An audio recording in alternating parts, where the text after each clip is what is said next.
March 2013. A banker in London clicks an adult video ad. Police badges flood his screen noting illegal content. His webcam activates and his face appears next to the accusation. Pay £400 or be registered as a sex offender. He pays immediately, terrified of losing everything. But he's victim number 4,247 just today. Across 20 countries, the same ransomware is hitting 10,000 computers per hour. By month's end, 70,000 people will pay. The mastermind isn't a Russian mafia or North Korean hackers. It's Zain Qaiser, a 19-year-old who failed out of computer science, still living in his parents' house in Barking. He's hijacked Google, Pornhub, and Yahoo's own advertising networks to deliver his weapon. When ad companies try to stop him, he DDoSes their servers, costing them millions. And when police raid his bedroom, they find something that makes their blood run cold. How did a teenage dropout weaponize the internet's advertising? And why couldn't tech giants stop him? Zain Qaiser slouches over a Dell laptop in his parents' semi-detached house at 47 Ripple Road, Barking. It's September 2012, and the 18-year-old has just dropped out of Roehampton University's computer science program after failing his first-year exams. While his former classmates return to campus, Zain descends into hack forums under the username KING. A sticky thread catches his eye. Revaton ransomware, $10,000 weekly income guaranteed. The post describes a new scam sweeping Europe, malware that impersonates law enforcement and demands payment for viewing illegal content. Where others see a criminal scheme, Zain sees a business model. King messages the thread's author, a Russian-speaking coder named Slavik, operating from Krasnodar. Slavik's crew has perfected the ransomware, but struggles to distribute it beyond Russian porn sites. They need someone who speaks native English and understands Western advertising networks. Zain proposes a partnership in broken Google Translate Russian. He'll handle distribution through legitimate ad networks if they provide the technical infrastructure. We don't know what King exactly told them, but within 72 hours, Slavik grants him admin access to their Angler exploit kit server, a $43,000 piece of black market software that can detect and exploit 37 different browser vulnerabilities. The Russians will maintain the malware. Zain will get it in front of victims, splitting the revenue 50-50. Zain registers his first shell company, Punch Media Limited, using a fake passport he purchases for £800 from a forger in Birmingham. The passport shows his photo but lists his name as Amar Singh, complete with a fabricated address in Hounslow. He opens a business bank account at Barclays, deposits £5,000 borrowed from his uncle, claiming it's for a web design startup, and crafts his pitch email. On October 3, 2012, he sends identical messages to 47 advertising networks. Punch Media seeks to purchase premium display inventory on entertainment websites, a tiny budget of £50,000 monthly. The email includes a professional-looking website he built in 4 hours and a company's house registration number. Traffic Junkie, the internet's second-largest adult advertising network, responds within 6 hours. They manage ad inventory for Pornhub, RedTube, and YouPorn, sites that collectively receive 4.4 billion visits monthly. Zain schedules a Skype call with their account manager for the next morning.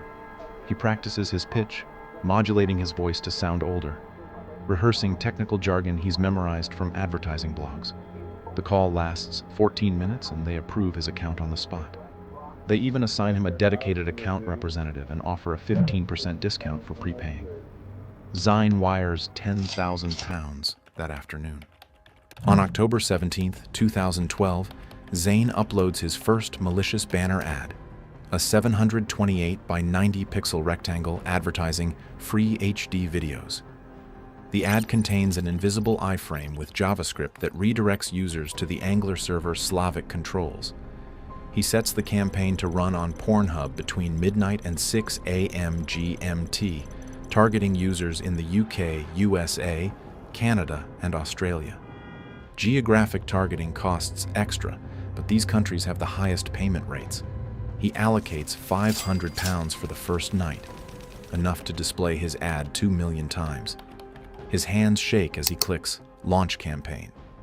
The ad goes live, and 2 minutes later, the Angler dashboard registers its first successful exploitation, a user running Internet Explorer 8 on Windows XP in Birmingham.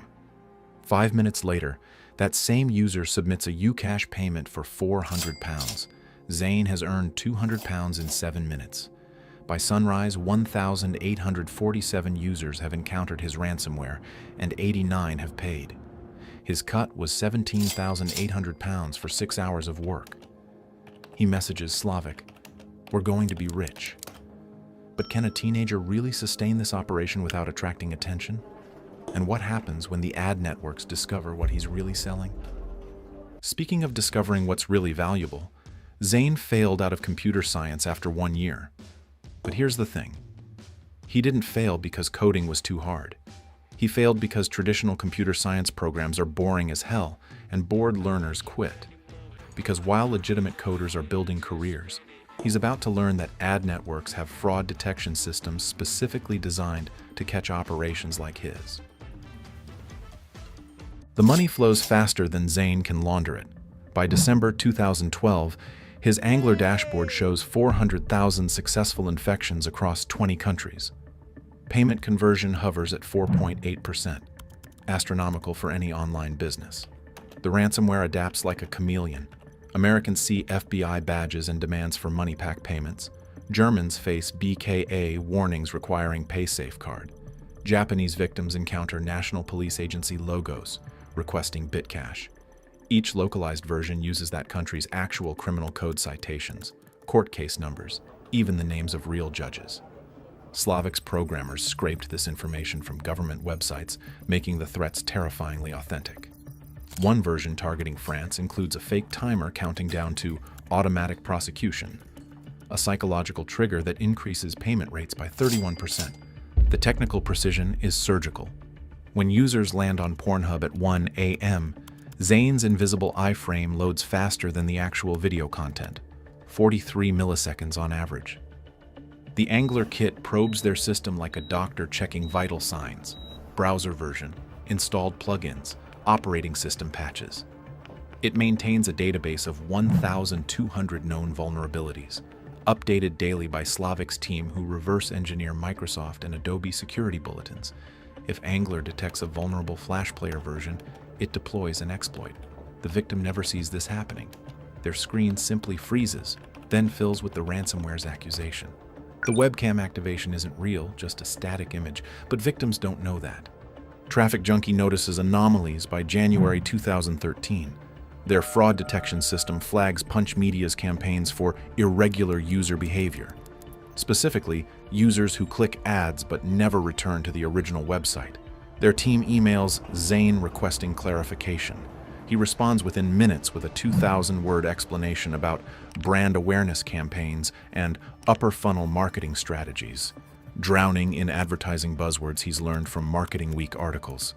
He attaches fabricated performance reports showing improving brand lift metrics. The company, overwhelmed and under pressure to hit quarterly revenue targets, marks the account as verified priority advertiser. The operation scales beyond Zain's wildest projections. He registers 12 more shell companies: Dynamic Media Solutions, Crystal Advertising, Phoenix Digital Marketing. Each uses different forged documents, different bank accounts at Barclays, HSBC, and Lloyd's, different directors, who are all actually Zain wearing various disguises in passport photos. He hires 2 money mules through local Bitcoins forums, university students who think they're doing payment processing for an e-commerce company. They convert victim payments from Ucash, MoneyPack, and PaySafeCard into Bitcoin, taking 5% commission. The Bitcoin flows through 6 mixing services before reaching wallets controlled by Zain and Slavic's crew. By March 2013, they're processing £45,000 daily. Zain's lifestyle transforms overnight. The teenager who couldn't afford university textbooks now wears an £8,000 Rolex Submariner. He leases a white BMW M4 for £1,200 monthly, telling his parents it belongs to a friend. His bedroom fills with packages from Harrods and Selfridges, designer clothes he can't even wear without raising suspicions. He books first-class flights to Dubai, Amsterdam, Barcelona, always traveling alone, always paying cash. Hotel records show he spent £67,000 on a 2-week stay at the Burj Al Arab. Friends think he's won the lottery or deals drugs. But the truth is more lucrative and more dangerous than they imagine. How long can a teenager flash this much wealth before someone asks where it came from? And what happens when ransomware victims start fighting back instead of paying up? April 2014. Chad Wilkins, Traffic Junkie's new security director, discovers something that makes his blood run cold. While investigating user complaints, he traces redirect chains from Punch Media's ads to a specific IP address listed in 16 threat intelligence databases as an Angler exploit kit command server. He pulls Punch Media's payment history and sees £847,000 transferred over 18 months. Every penny funded malware distribution. Chad immediately suspends the account and alerts law enforcement. Zain's phone buzzes with the account termination email at 3:17 p.m. By 3:19 p.m., he's typing a response that will haunt Chad for years. Reverse this decision within 24 hours or I will destroy your company. The first attack hits Traffic Junkie's servers 16 hours later. 400 gigabits per second of junk traffic, enough to crash Netflix, floods their infrastructure. Their content delivery network collapses. Pornhub goes offline. Millions of users worldwide can't access the site. Every minute of downtime costs Traffic Junkie £8,000 in lost ad revenue. Chad's phone rings nonstop. Angry executives, panicking engineers, confused customers. The attack continues for 72 hours, with a total damage of £726,000. A second email arrives from Zain. This was a warning. Restore my account, or the next attack will be permanent. Chad faces an impossible choice: enable a criminal or watch his company burn. Traffic Junkie capitulates. They quietly reactivate Punch Media's account with restrictions, lower spending limits, manual campaign approval. But Zain has already moved on. He's simultaneously running campaigns on 15 other networks: ExoClick, Ad Expansion, Juicy Ads, Pop Ads. When Pop Ads bans him in May 2014, he retaliates by hijacking their CEO's email through a spear phishing attack, sending child exploitation material to their entire contact list from the CEO's address.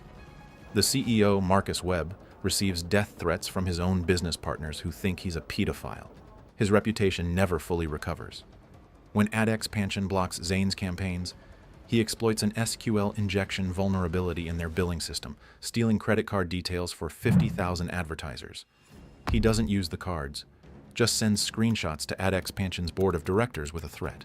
Meanwhile, 3,400 miles away in Washington, D.C., FBI Special Agent Jennifer Martinez assembles Operation Shrouded Horizon, an international task force targeting ransomware operations.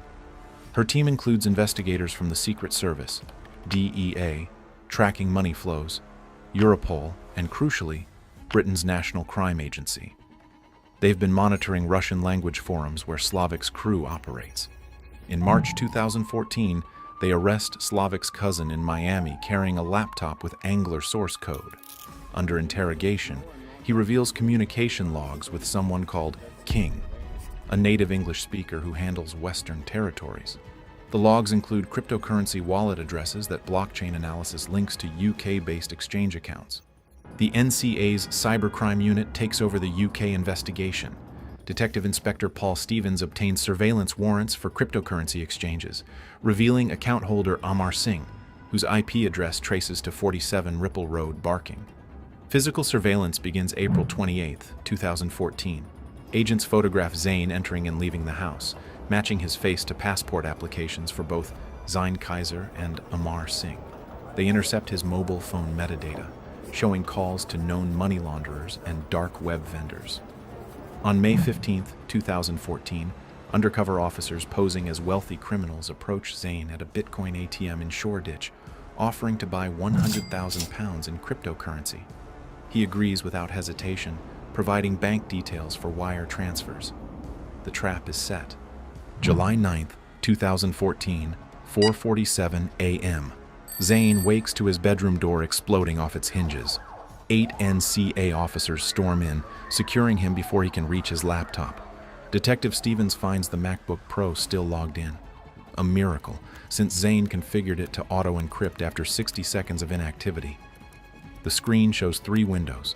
His Barclays business account, with a balance of £367,000.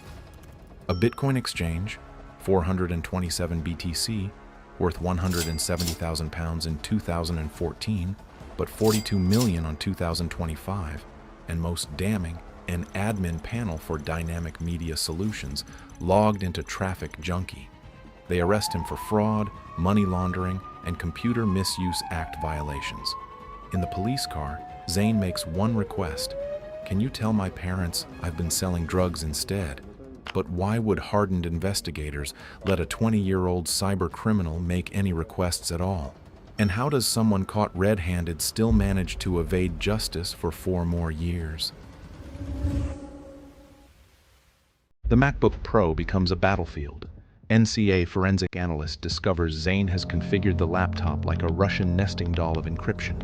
The main drive runs macOS with FileVault 2 encryption. Inside that, a virtual machine runs Ubuntu Linux with LUKS encryption. Inside that, another VM runs Tails, the Amnesic Incognito Live system, designed to leave no traces. Inside that, encrypted containers hide the actual evidence. Each layer requires different passwords. Without them, the data might as well not exist. Zain refuses to provide passwords, claiming he's forgotten them under stress.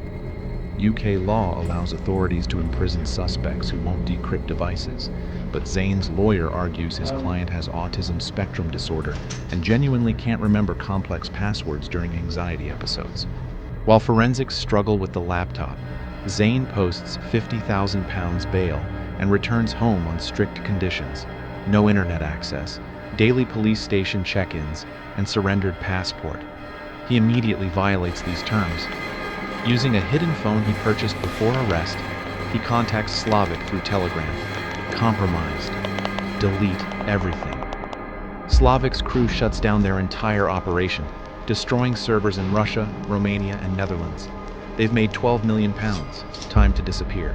Zain then accesses backup cryptocurrency wallets using seed phrases he's memorized, moving 2,000 Bitcoin to new addresses. At July 2014 prices, that's £800,000 the authorities will never recover. September 2014 brings a breakthrough. The analyst discovers Zain made one crucial mistake. He used the same password for his MacBook user account and his iPhone backup stored on the laptop. The password is K1G$SWorld2012, and this unlocks the first encryption layer, revealing browser histories, email archives, and crucially, a password manager containing credentials for everything else. The digital fortress crumbles. Inside, investigators find 3,847 pages of chat logs with Slavic's crew, including conversations where Zain brags about specific ransomware campaigns. Screenshots show Angler's admin panel tracking 70 million infection attempts, 4.4 million successful exploits, £4.1 million in collected ransoms. The spreadsheet details payments to money mules, Bitcoin mixing services, even the forger who created fake passports. One folder contains 147 threatening emails Zain sent to companies that banned his ads. The Crown Prosecution Service takes 2 years to build an airtight case, analyzing every transaction, every victim complaint, and every line of code. They identify victims across 20 countries but focus on 700 British citizens who can testify.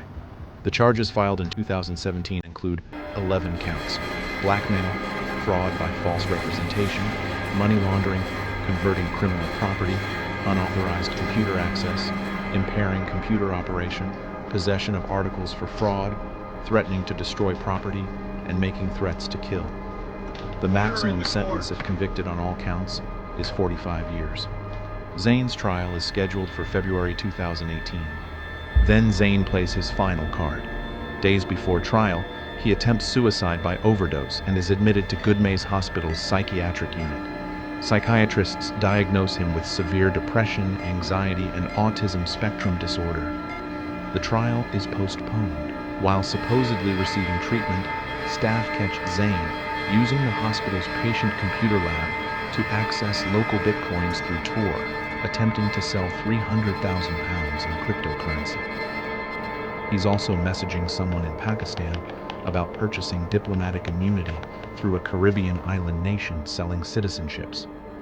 The hospital revokes his computer privileges. 2 weeks later, they catch him using a smuggled smartphone to continue his schemes. This time, there's no mercy. In December 2018, prosecutors offer a plea deal. Plead guilty to all charges, cooperate with ongoing investigations into Slavic's crew, and receive a reduced sentence. Zain accepts, knowing the evidence is overwhelming. On April 9, 2019, he stands before Judge Timothy Lamb at Kingston Crown Court. Prosecutor Kevin Barry calls him the most significant cybercriminal ever prosecuted in the UK. Defense barrister James Scobie argues his client was a vulnerable young man manipulated by older Russian criminals. Judge Lamb dismisses this narrative. You were the Western arm of this operation. Without you, it would not have succeeded. The sentence is clear, 6 years and 5 months in prison. Zain shows no emotion as guards escort him to the cells. Zain Qaiser was released on license in 2021 after serving half his sentence. He's banned from using encryption software, accessing dark websites, or possessing more than one mobile phone. He was unable to leave the United Kingdom until mid-2025. His victims, scattered across the globe, never recovered their money. The banker from our opening still checks his webcam LED obsessively, covering it with tape when not in use. He's never told anyone about that night. Millions of others carry the same secret shame, all because one dropout figured out how to weaponize advertising, the internet's most trusted ecosystem. The kid who called himself king proved that you don't need technical genius to break the internet, just the audacity to exploit the systems everyone else trusts. But Zain wasn't the only teenager running circles around law enforcement. While Zain was extorting millions through fake police warnings, another young hacker was doing something even more audacious, scamming the actual FBI. That's the story of Maxim Popov, the Ukrainian prodigy who sold the FBI fake cybercrime intelligence for $150,000, convinced them he was their best informant, then used their own money to fund his hacking operations. Click here to discover how a 20-year-old fooled America's top investigators into paying for their own infiltration.